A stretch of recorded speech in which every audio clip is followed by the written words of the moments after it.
Hello everyone, welcome to my YouTube channel. Friends, इस video में हम सब बात करेंगे क्लास 9 क्षितिज काव्यखंड का पार्ट 5। नेम है ग्राम श्री। क्षितिज काव्यखंड का पार्ट 5 हम लोग प्रश्न उत्तर देखेंगे। इस चैप्टर को लिखी हैं सुमित्रा नंदन पंत जी। इस चैप्टर के राइटर हैं सुमित्रा नंदन पंत। और सुमित्रा नंदन पंत का जन्म उत्तरांचल के अल्मोड़ा जिले के कसौनी गांव में सन 1900 में हुआ था। आप इनके जीवन परिचय को थोड़ा पढ़ लीजिएगा।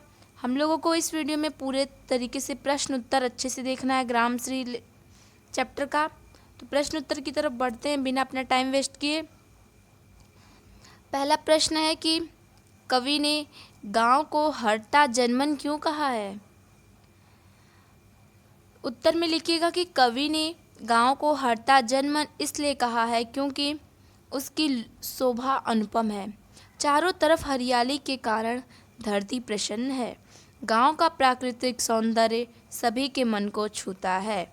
यानी कि यहाँ पे पूछा जा रहा है प्रश्न में कि कवि अपने गांव को हरता जनमन क्यों कहा है। तो आप उत्तर में लिखिएगा कि वहाँ पे चारों तरफ का माहौल बहुत अच्छा है, हरियाली है बहुत ज़्यादा। हरियाली के कारण धरती भी प्रसन्न दिखाई दे रही है।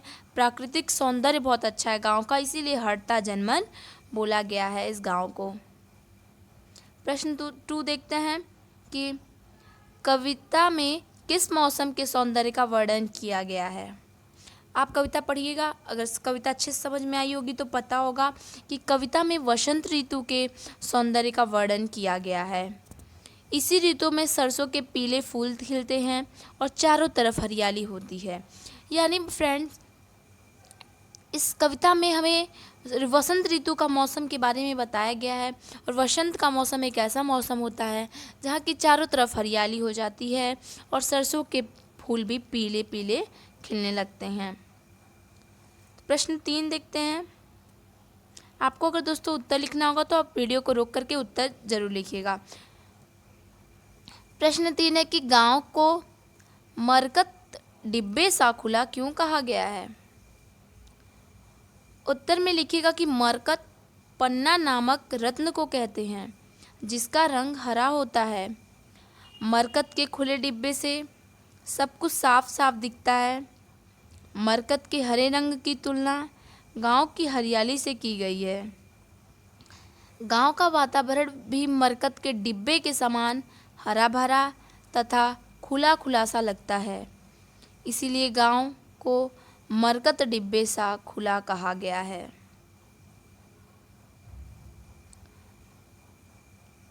चौथा प्रश्न है कि अरहर और सनई के खेत कवि को कैसे दिखाई देते हैं।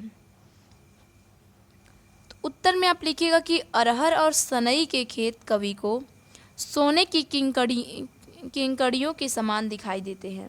यानी बहुत छोटा उत्तर है कि सोने की किंकड़ियों को के समान दिखाई देते हैं। मुझे लगता है आपको समझ में आ रहा होगा, क्योंकि बस छोटा सा आपको बस पूछा गया कि अरहर और सनई के खेत कवि को कैसे दिखाई देते हैं। आप लिख दीजिएगा सोने के किंकड़ियों जैसे दिखाई देते हैं।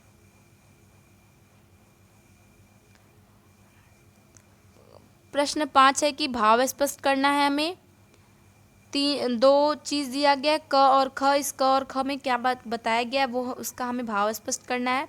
तो पहले हम क का देखते हैं कि बालू के सांपों से अंकित गंगा की सतरंगी रेती। इसमें क्या भाव दिया गया है वो चीज़ हमें यहाँ पे स्पष्ट करना है। उत्तर में लिखते हैं कि प्रस्तुत पंक्तियों में गंगा नदी के तट वाली, दोस्तों कंफ्यूज मत होइएगा, मैं 5वां का का भाव स्पष्ट करा रही हूँ। यहाँ से शुरू है कि प्रस्तुत पंक्तियों के गंगा नदी के तट वाली जमीन को सतरंगी कहा गया है। रेत पर टेढ़ी मेढ़ी रेखाएं हैं जो सूरज की किरणों के प्रभाव से चमकने लगती हैं। ये रेखाएं टेढ़ी चाल चलने वाले सांपों के समान प्रतीत होती हैं। यानी भाव स्पष्ट करने में हमें बताना था कि ये जो 2 लाइनें लिखी गई हैं, बालू के सांपों से अंकित गंगा की सतरंगी रेती, इसका मतलब क्या है, इस पंक्ति में कवि क्या कहना चाह रहे हैं, ये चीज़ हमें बताना था। तो जैसा कि हम लोग देख लिए कि गंगा नदी के तट वाली ज़मीन को सतरंगी कहा गया है। रेत पर टेढ़ी मेढ़ी रेखाएं होती हैं जो सूरज की किरण के प्रभाव से चमकने लगती हैं।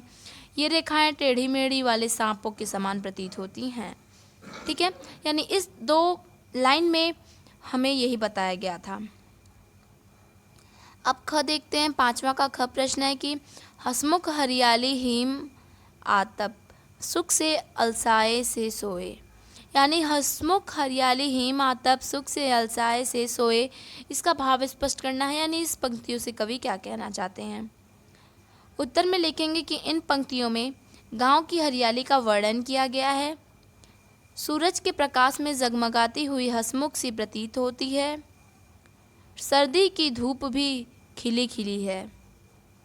ऐसे में लगता है जैसे दोनों आलस्य से भरकर सोए हुए हों। तो देखिए यहाँ पे 5वें का ख का बोला गया था कि हसमुख हरियाली हिम आतप सुख से अलसाए से सोए। इसका मतलब बताना था, तो जो कि हमने उत्तर ख में लिखा है। अब प्रश्न 6 है, निम्न पंक्तियों में कौन सा अलंकार है। मतलब ये आपको एक पोयम से 2 पंक्ति उठा करके दी गई है, इसमें कौन से अलंकार का यूज़ हुआ है आपको लिखना है। तो पंक्ति है कि तीनों के हरे हरे तन पर हील हरित रुधिर है रहा झलक। यानी तीनों के हरे हरे तन पर हील हरित रुधिर है रहा झलक, इसमें कौन सा अलंकार है। तो देखिए हरे हरे में पुनरुक्ति अलंकार है, हील हरित में अनुप्रास अलंकार है, तिनकों के तन पर का मानवीकरण अलंकार है। यानी देखिए हरे हरे में पुनरुक्ति लिख दीजिएगा, हील हरित में अनुप्रास अलंकार है और तिनकों के तन पे यानी तिनकों के तन पे मानवीकरण अलंकार है। ठीक है, तो आपको इसमें छांट छांट के लिखना था कि कितना अलंकार बन रहा है, कितने अलंकारों से बन के ये पंक्तियाँ बनी हुई हैं। तो आपने लिख दिया कि 3 अलंकार यानी पुनरुक्ति अनुप्रास मानवीकरण अलंकार से मिलकर बना हुआ है।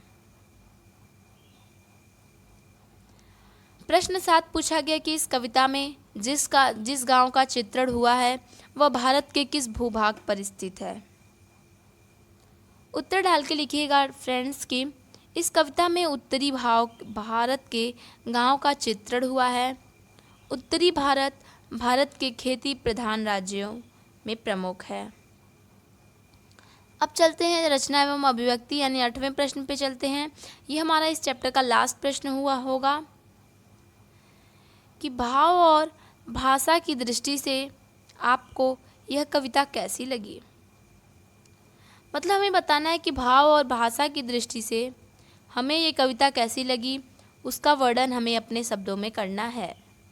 तो प्रश्न देखते हैं कि भाव और भाषा की दृष्टि से आपको यह कविता कैसी लगी, उसका वर्णन अपने शब्दों में कीजिए।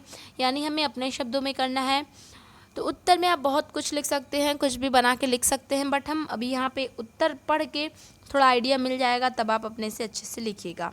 तो उत्तर में दोस्तों लिखेंगे कि प्रस्तुत कविता भाव और भाषा दोनों की ही दृष्टि से अत्यंत सहज और आकर्षक है। प्रस्तुत कविता भाव और भाषा दोनों की ही दृष्टि से अत्यंत सहज और आकर्षक है। प्रस्तुत कविता में प्रकृति का लुभावना और सुंदर वर्णन हुआ है। कवि ने प्रकृति का मानवीकरण किया है। कविता की भाषा भी अत्यंत सरल, मधुर तथा प्रवाहमयी है। अलंकारों का प्रयोग करके कविता के सौंदर्य में वृद्धि हुई है। यानी हम इसमें बताएंगे कि अलंकार का प्रयोग करके हमारी इस कविता की सुंदरता में बहुत वृद्धि की गई है, शब्दों में अच्छी अच्छी वृद्धि की गई है। तो दोस्तों इस 8वें प्रश्न का हमने उत्तर भी देख लिया। ये चैप्टर हो जाता है हमारा ख़त्म। अब हम मिलेंगे किसी अच्छे चैप्टर के साथ किसी नए वीडियो में। मुझे लगता है ये आपको चैप्टर समझ में आया होगा। तो चलते हैं, मिलते हैं नेक्स्ट वीडियो में। Bye friends.